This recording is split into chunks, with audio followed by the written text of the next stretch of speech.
কলিজা, গরুর মাংস, তেল, হাড়, এই মাংসের এই উপাদানে এটা সব কিছু মিলে রান্না করতে হবে। এর জন্য আমার লাগবে কি কি মশলা তা তোমাদের দেখিয়ে দিতেছি। 2 চামচ আদা বাটা, 1 চা চামচ হলুদের গুঁড়া। এখন আমি দিয়ে দিব হাফ চামচ গরম মশলার গুঁড়া, হাফ চামচ জিরার গুঁড়া, হাফ চামচের থেকে কম, দেখলেই তো বুঝতে পারতেছ। হাফ চামচ মৌরির গুঁড়া, এই যে দেখো হাফ চামচ না, এরকম মৌরির গুঁড়া, হাফ চামচ রাঁধুনির গুঁড়া।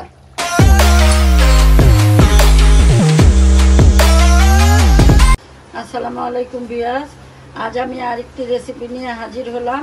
তা হলো আজ আমি তোমাদের রান্না করে দেখাবো চট্টগ্রামের মেজবানি গরুর মাংস। এই জন্য আমি এইখানে নিয়েছি 1100 গ্রাম গরুর মাংস আর 600 গ্রাম নিয়েছি আমি কলিজা। হ্যাঁ, কলিজা, গরুর মাংস, তেল, হাড়, এই মাংসের এই উপাদানে এটা সব কিছু মিলে রান্না করতে হবে। এর জন্য আমার লাগবে কি কি মশলা তা তোমাদের দেখিয়ে দিতেছি। 2 চামচ আদা বাটা, 1 চা চামচ হলুদের গুঁড়া, 2 চা চামচ মরিচের গুঁড়া। চট্টগ্রামে এই মেজবানি মাংসতে দেয় মিষ্টি মরিচ, আমার কাছে মিষ্টি মরিচ নাই, এই জন্য আমি 2 চা চামচ মরিচের গুঁড়া নিছি, হাফ চা চামচ ধনিয়ার গুঁড়া নিছি, এই দারচিনি নিছি এতটুক, 4টা এলাচ, 4-5টা লবঙ্গ। সবগুলো উপকরণ এখানে দিয়ে দিব। তারপরে দিয়ে দিব আমি জিরার গুঁড়া 1 চামচের মতো, মৌরি মানে মিষ্টি জিরা 1 চামচ। তারপরে এখানে দিব হইলো রাঁধুনি মশলা। রাঁধুনি মশলাটা গোটা এই যে এরকম থাকে, দেখো এই যে এরকম থাকে। এটা যে কোনো মুদির দোকানে গেলেই, গরম মশলার দোকানে গেলেই পাবা। এই রাঁধুনিটাই আমি এই যে গুঁড়া করে নিয়েছি, এটা আমি দিব এই যে এরকম 1 চামচ, মানে হাফ চামচের মতো। এইটা আবার পরে দিতে হবে, এই জন্য এখানে আমি কম দিলাম। থেতলানো রসুন বড় সাইজের এইখানে আছে 2টার মতো, এই এতখানি দিলাম। পেঁয়াজ দিলাম 1 কাপ কুচি। তারপরে তেজপাতা 3টা, লবণ 1 টেবিল চামচের থেকে একটু কম আছে। তারপরে কাঁচামরিচ দিয়ে দিলাম 3-4টা, আর দিয়ে দিব আমি 1 কাপ সরিষার তেল। এই সবগুলো উপকরণ আমি একসাথে মিশিয়ে ভালো মতো, আমি হাতটা কিন্তু ধুয়ে নিয়েছি, মিশিয়ে আমি 30 মিনিটের জন্য রেস্টে রেখে দিব। 30 মিনিট পরে আসলাম। এখন আমি চুলাটা অন করে দিব।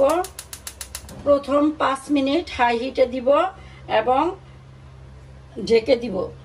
তারপরে 30 মিনিটের মতো আমি লো আঁচে তরকারিটা রান্না করব। মাঝখানে তোমাদের আবার আমি দেখিয়ে দিব। গরম মশলার গুঁড়া দিয়ে দিলাম 1 চামচের থেকে একটু বেশি, 1 চামচের থেকে একটু কম।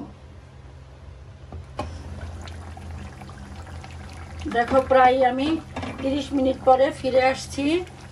আমি এইখানে কিন্তু এই মাংসটা আমি 1 কাপের মতো গরম পানি করে দিয়ে দিয়েছি মাঝখানে।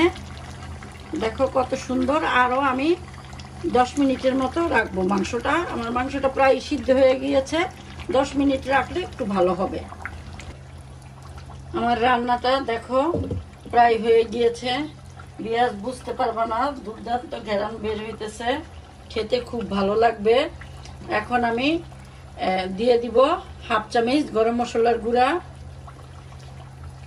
হাফ চামচ জিরার গুঁড়া, হাফ চামচের থেকে কম, দেখলেই তো বুঝতে পারতেছ। হাফ চামচ মৌরির গুঁড়া, এই যে দেখো হাফ চামচ না, এরকম মৌরির গুঁড়া, হাফ চামচ রাঁধুনির গুঁড়া, আর কয়েকটা কাঁচামরিচ দিয়ে আমি নাড়া দিয়ে 1 মিনিট রেখে তোমাদের পরিবেশন করে দেখিয়ে দিব। ভিউয়ার্স দেখো আমার মেজবানি মাংসটা রান্না হয়ে গিয়েছে, একদম সহজ উপায়ে, খেতে দুর্দান্ত স্বাদের। তোমরা ঠিক আমার রেসিপিটা ফলো করে এইভাবে রান্না করে খেয়ে দেখো। ভালো লাগলে আমাকে লাইক, কমেন্ট, সাবস্ক্রাইব করে দিও।